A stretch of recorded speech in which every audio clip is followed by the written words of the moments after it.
Yeah, because he was panicked on me. Well, I was He was excited. going, fire, and I thought, okay. But I couldn't do anything, so all I could do, I was very, very tame, really. I didn't... She was a calmer sort of lot. Yeah, I just sort of think about what you got to do, And there was nothing I could do. It was just to go out after I still had power, and I could use a hose if it crept, crept along over near the house, any closer to the house. So that was good. And I just kept walking around and around and around. And there was different men, coming and checking, and they were all going past. So I felt very safe. I felt really safe because there was trucks everywhere by this time. I think I'd read in the Bendigo Advertiser only about 3 days before how quick this air wing was going to get. The bombers were going to get here. They didn't seem too damn quick yesterday. Yeah, but then when you're panicking, nothing's quick. Yeah, it seems to take a lifetime. Oh, yeah. God, it does. It does. But then they did a great job.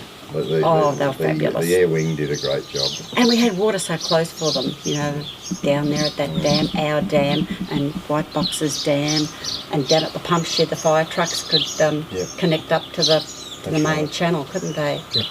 So we were really lucky. We didn't have any shortage of water. No. Because we have a pipeline come from the channel at Colbinabbin right up to here, so there was plenty of water. So that was all good.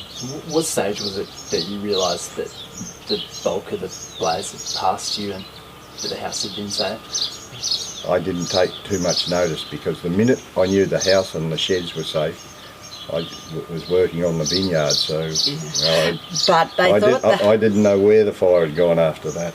There was a friend helping Tate, our son, and he sort of said, oh my God, there goes the house. That's when that all exploded at the back. The wood went up. When you saw the fire behind that shed, they were up on the mount and they thought, oh God, the house is gone. But Tate said, no, it's a little bit further. The house is a little bit further along.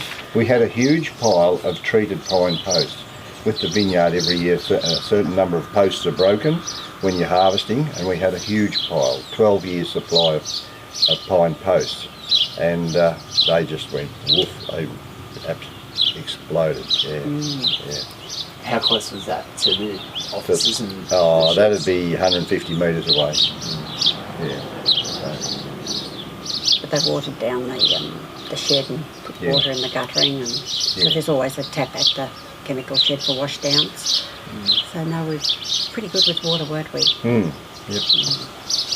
Was it a big sense of relief when you sort of assessed the damage and was only sort of... we had a fair battle trying to keep it out of the vineyard. When we knew the vineyard was safe, that was a big sense of relief. Yeah. Yes.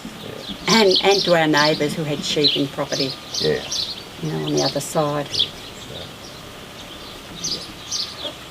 And tomorrow, I guess, you'd sort of be on alert with these extreme fire warnings. Yeah, tomorrow's going to be a real bad day. But we've got all the perimeters.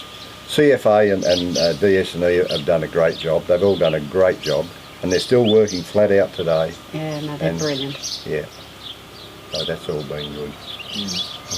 Is it days like yesterday that you're glad that you had all those fire warning precautions?